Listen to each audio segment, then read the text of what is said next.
Olá, povo de Deus. Hoje é segunda-feira, terceira semana da Páscoa, 5 de maio. O texto de hoje está em João capítulo 6, versículos 22 a 29. E reparando a multidão, que nem Jesus nem os seus discípulos estavam ali, entrou nas barcas e foi até Cafarnaum à sua procura. Encontrando-o na outra margem do lago, perguntaram-lhe: Mestre, quando chegaste aqui? Respondeu-lhes Jesus: Em verdade vos digo, buscais-me, não porque vistes os milagres, mas porque comestes dos pães e ficastes fartos.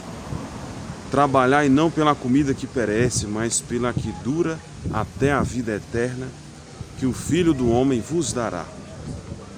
Pois nela Deus Pai imprimiu o seu sinal.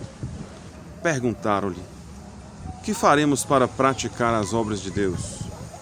Respondeu-lhe Jesus: A obra de Deus é esta, que creais naquele que Ele enviou.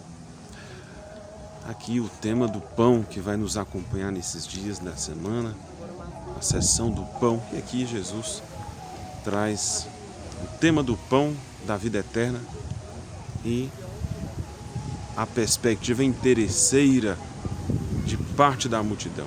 Aqui Jesus se recolhe para o descanso, para a meditação, certamente para ruminar, digerir, interiorizar todos os eventos, os acontecimentos que lhe envolvem, fazer uma leitura de fé diante de tudo que acontece. E aqui os discípulos, essa grande multidão, corre atrás de Jesus, mas eles não conseguem compreender os sinais.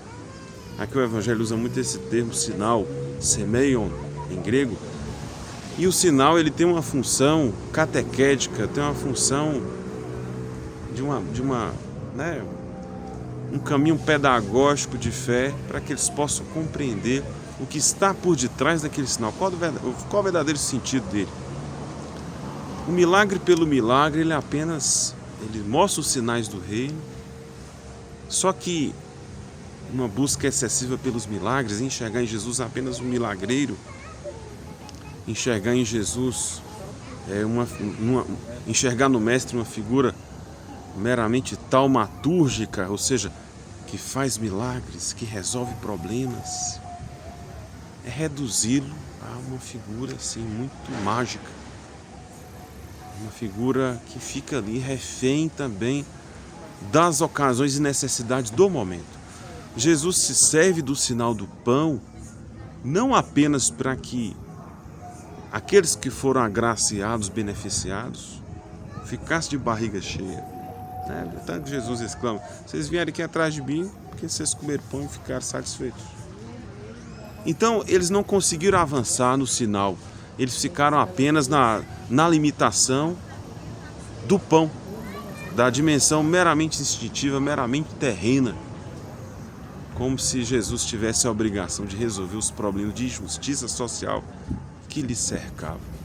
Então, aqui Jesus entende que é preciso avançar, trabalhar pelo pão que dura a vida eterna, ou seja, compreender que o próprio Deus se fez pão na sua pessoa para alimentar o seu povo. Com amor, com vida, com justiça, com a presença do reino, com a sua salvação, com o seu plano de amor, com a vida nova que ele nos veio trazer. E é interessante que, por causa dessa vida nova, por causa de Jesus como pão da vida, aí sim nós encontramos força, inspiração e motivação para trabalhar pelo pão também que nos alimenta, na nossa dimensão humana, terrena, que isso é importante. A gente não pode também achar que Jesus é uma figura que nos inspira apenas a trabalhar pelo pão eterno, pela vida eterna, e ignorarmos a fome, o sofrimento das pessoas. Eles procuraram Jesus, eles tinham fome, eles tinham necessidade, eram cercados de injustiça, mas Jesus entende que é preciso ir além disso. Então, ele considera, obviamente, a necessidade material, mas ele entende que é preciso dar um salto de fé. E quando a gente faz essa experiência de fé com Jesus, ressuscitado, eucarístico, Jesus pão da vida, Jesus que nos alimenta, aí sim essa Eucaristia, esse próprio Senhor que nos alimenta, Ele vai nos inspirar, Ele vai nos motivar a trabalhar pelo pão. Porque quando a gente partilha, quando a gente trabalha pela justiça, para que os males sejam remediados ao nosso redor, as pessoas vão perceber essa inspiração. Qual é a motivação daqueles que fazem o bem? É Jesus Cristo. Então tudo vai ter um sentido também espiritual, pedagógico. Essa multidão aqui não percebeu isso. Mas esse é o sentido.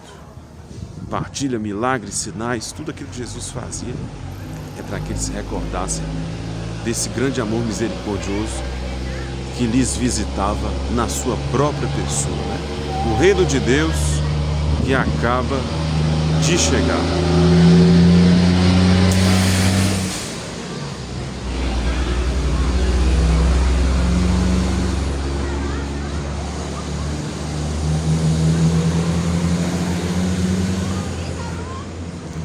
Jesus como pão era agora a grande inspiração para que a comunidade, né, joanina, a comunidade cristã, Jesus como pão da vida, se torna também grande inspiração para que a fome também seja eliminada.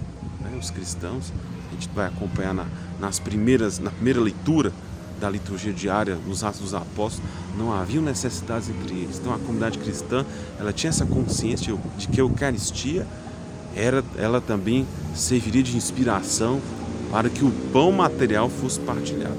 E é assim que a gente deve compreender Jesus, né? Compreendê-lo como pão de vida eterna, que nos inspira também a partilhar o pão. Mas não buscá-lo como se ele fosse um milagreiro, aquele que teria a obrigação de resolver todos os nossos problemas. Senão isso pode comprometer a nossa fé e não perceber que Ele é o próprio Deus que nos veio visitar. Se você gostou, escreve aí nos comentários, deixa aí sua curtida, seu joinha, compartilhe com quem você gosta e tenha um dia cheio do amor de Deus.